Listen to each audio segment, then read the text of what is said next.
What up, YouTube? Welcome back to the channel, and thank you all for tuning in. Really appreciate it as always. It's your boy Matty B, and we're coming to you immediately post-race here at Fox Raceway for the Pro Motocross Opener. Awesome racing all day, 250 class, 450 class, you name it. It was a banger, and yeah, like I always do at these Pro Motocross events, we're gonna do a post-race track walk because you guys have no idea what these guys are working with out here. The average rider could honestly not even survive a lap out here. You think I'm exaggerating, but stay tuned to find out. But yeah, we're gonna do a sick track walk. Gonna try to cover the entire track before these guys get dozers on it. But before we do that, a quick word and a huge thank you for my channel sponsors, and yeah, then we'll get underway. This round one Pro Motocross coverage is brought to you by ASV Inventions, Sirius Studio, the Design Lab Co., and On Track Schools. I've got links, discount codes, and all that fun stuff in my video description, and hope you guys enjoy the video. Honestly, nothing too special to show you guys through the first couple of corners. They always groom that before every start just to try to make it a little bit safer for 40 guys busting through there. But out of turn two, we might not have any in Supercross, but out here at Fox Raceway for the Pro Motocross Opener, we got our Dragons back. Do 17 rounds in the stadiums, and we got none of them, but then we got one immediately for Pro Motocross. I'm kind of kidding. It's all rolled out, mellow, and forgiving, and then just double across this thing, land in 6 or 9 more ruts, and then we got sweet little floater tabletop. Usually it's kind of fun, but on the way up to it today, you got the Corduroy Pants Nationals. You just hold on tight and pray for survival. Land this tabletop and you got more immediate sketch in your contract. Kindergarten artwork has nothing on this place, but that's Pro Motocross. It's Gnarls Barkley. If it was easy, everybody could do it, maybe even me. Got some serious peg draggers all the way through here, and then as we go through some more madness of a dirt bike track, before I forget to start talking about it, how about Hunter Lawrence? They just finished up his interview, 1-1 domination in the 450 class. Everybody was talking about Deegan versus Jett, a lot of hype about Prado, this and that, but fresh off of a devastating loss in Supercross, Hunter came out and smoked him. Chop everywhere, little inside single, and a nice hooked rut, or around the outside, and you also have a nice hooked rut or a berm. The options are everywhere. This is where ACLs come to die right here. Nice hook, stab the leg, and then let the scoop tire eat up this ice slicker than Diddy's bedroom floor, hard pack Cali, single jump face, whatever we want to call it. Oh my, no way. Let me do the boys a favor for next year. Yup. Then we got a little option inside, 6 or 9 singles or wide open around the outside with the Trailer Park girls. And this inside, brutal. I mean, by the end of that last 450 moto, almost everybody was just hitting that flat outside. They didn't even want to deal with all these ruts, singles, and all kinds of fun stuff to upset their momentum and flow.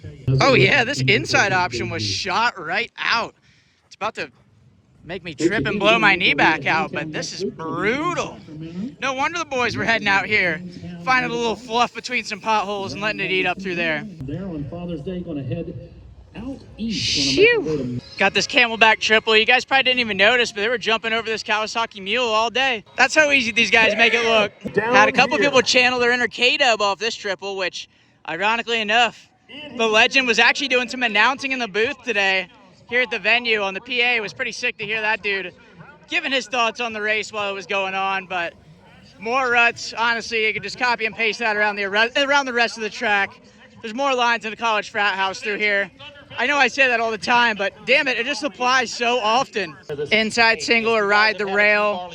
Then we got the roller section. I wish these things were like this when I raced this, because there were 76 ruts in between every roller. I could barely get through them, but they actually didn't look too bad today. Just some classic Cali potholes. And as we stroll through these rollers, as both my legs are cramping from the front, back, and side, how about Jorge Prado? I was gonna rage bait you guys and call him George like I have been, but he hasn't been George for a while. Unreal day, a 2-2, fast in qualifying. He's been fast at the SoCal practice tracks for the last 3 weeks. I've been out here, and dude answered a lot of questions today. Cowie Jorge, definitely not the same as KTM Jorge, or Cowie George, I should say.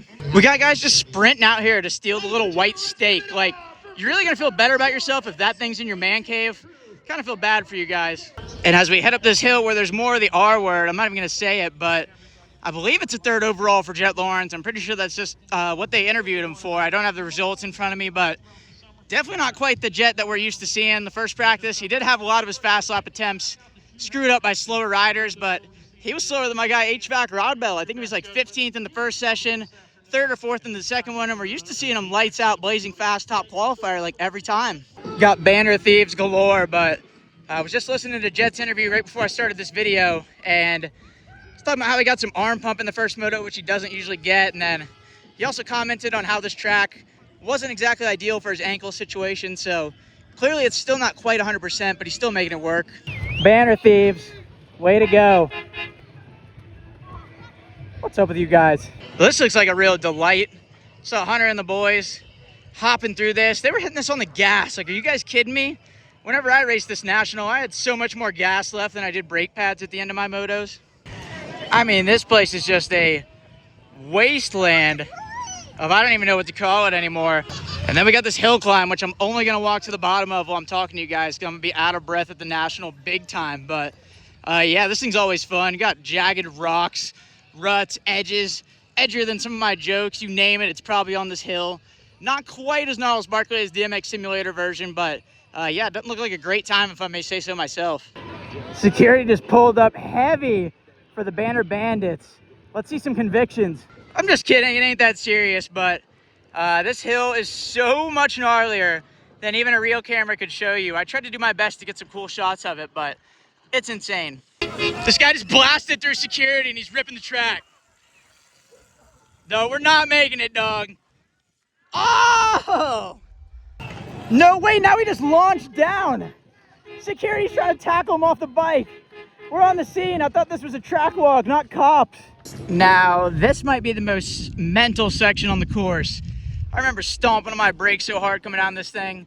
About to blow my brake pedal off my bike, but top guys jump and hop through here. They use the throttle, but pick one. And I didn't even know a praying can help you. This is insane. And the hill is also way steeper than you guys can tell, I promise. And as we continue to head through this treachery, I believe 4th and 5th overall should be some sort of combination of Hayden Deegan and Justin Cooper. Again, I don't have it in front of me. I got no cell service out here, but yeah, I feel like maybe a little bit of a humbling debut for the Deegs. I mean, he looked insane yesterday on press. Good in qualifying. I think he was top 5, but yeah, just didn't quite get the starts. I feel like that Yamaha 450 is pretty tough to keep the front end on the ground, and 450 is a different world, man. You got like 15 champions out there. They're trying to get me off the track. We actually have access this time, which is actually pretty cool. I love coming trackside to these outdoors. They're so gnarly. I love showing you guys how insane they are. I mean, brother, what? These are so deep, dude. No shot.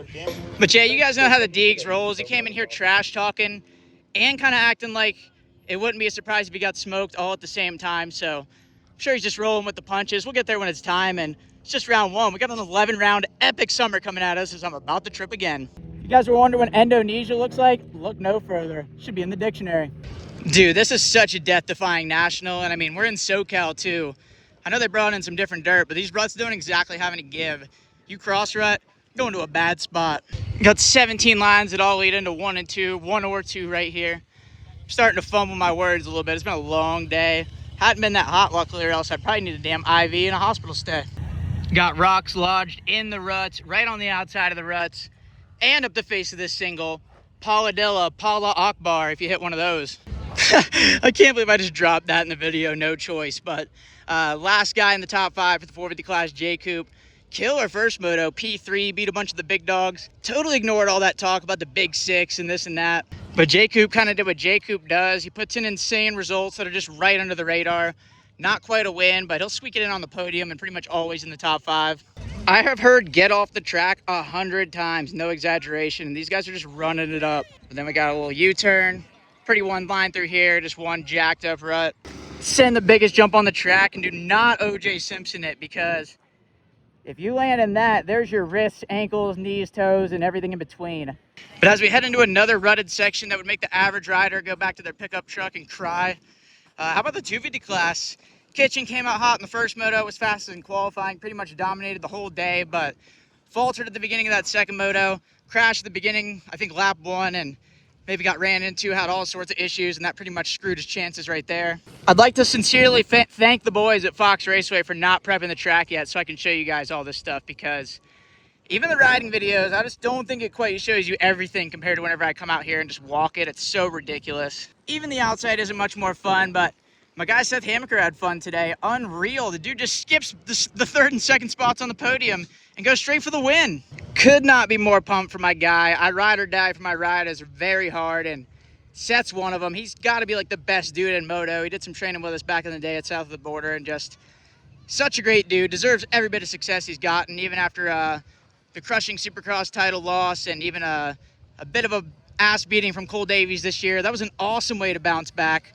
My guy did it for Superfan. Mention Superfan to Seth and you'll see a massive smile, but huge congrats to our guy.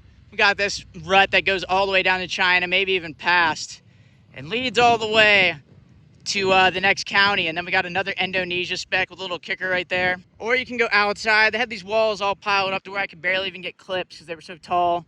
I'm not tall enough of a rider.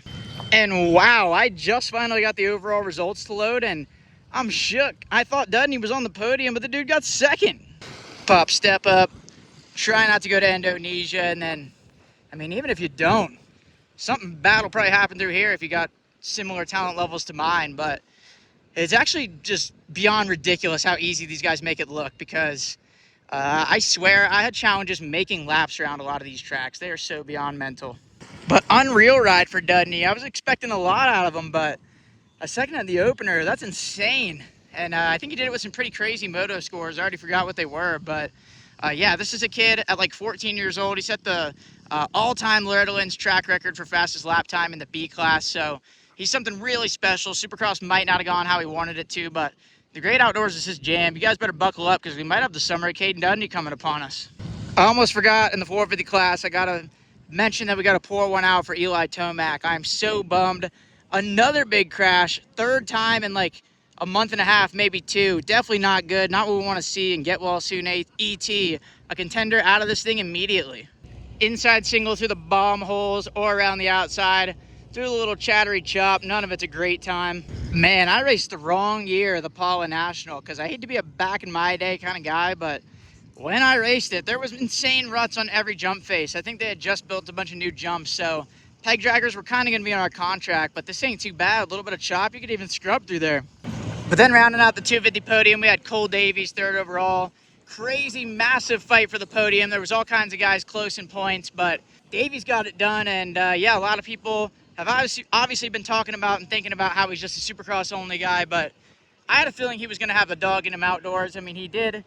He got third in that moto at Budds Creek. Then they kind of gave him the win because of the penalties, but you don't do that if you don't have it in you. You just got to figure out how to harness it and do it consistently. So I think we see a really good summer from Cole Davies. He's still got some tracks that he hasn't been to and he's got to learn, but he'll get there when it's time. Then I think we had Kitchen fourth, so close to heading to the casino with 50 bands, but instead he gets to head home with his dong in his hand. You hate to see it, but this roller section was so cooked. Oh my gosh, imagine trying to jump through this. I mean, that double might only be like 15 feet, but still, like, that is sketch. You guys probably think it looks easy on TV. You guys probably think the guys in the back suck, but like I said at the beginning of the video, I promise you guys, the average rider would not have a chance out here. But then last topic of discussion for the 250 class, I don't even know if he was in the top 5 overall or where he finished overall or anything like that, but how about 2 Juice? Second in the second moto, led tons of laps, and just for clarification, guys, I'm talking about Juju, not Israel, but very scary injury in SMX last year. A lot of time off, no Supercross. This was his first gate drop back since Nam, and that was awesome. Love to see it. One last inside-outside option for good measure on this place, and neither of the options are great. Guys, I'm running out of words and creativity. I got to level with y'all. I've done like 7 laps around the entire Paula outside of the track, and yeah, we're in a tough spot. Cramps everywhere, massive headache, hungry, but content's not done. You know, we'll stay here till it is. Thank God, made it up and over the last jump. I'm over it. I know you feel me. Yeah. I know you feel me. Yeah. Security feels me. They're over it too. It's been a long day for everyone, but there's a lot of passion here. I could be tired and cramped out for 4 or 5 business days, even though I meant to say 3, but we would still be out here. This sport is awesome. Final section, past the mechanics area. Look at your pit board if you dare, but I would keep my eyes on the road, dude. This is sketch. I feel like they usually actually groom where the mechanics area is so you can look at the pit board and not die, but that was not in today's contract. They said figured out, no choice, but one last chopped out section that all leads into like one little inside line or rail that berm, but it was kind of a long way around and I think it was pointless. But yeah, that's a lap around Paula.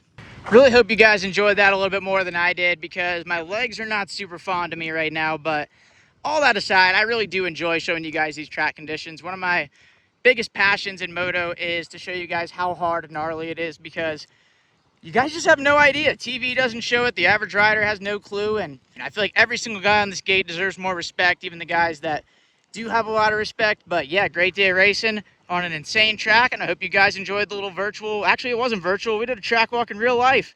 I'm all over the place. Hell, hopefully I can get home. But yeah, thank you guys for watching. Really appreciate it. And got a lot more to come. Stay tuned, and I'll catch you guys in the next ones. Free of choice.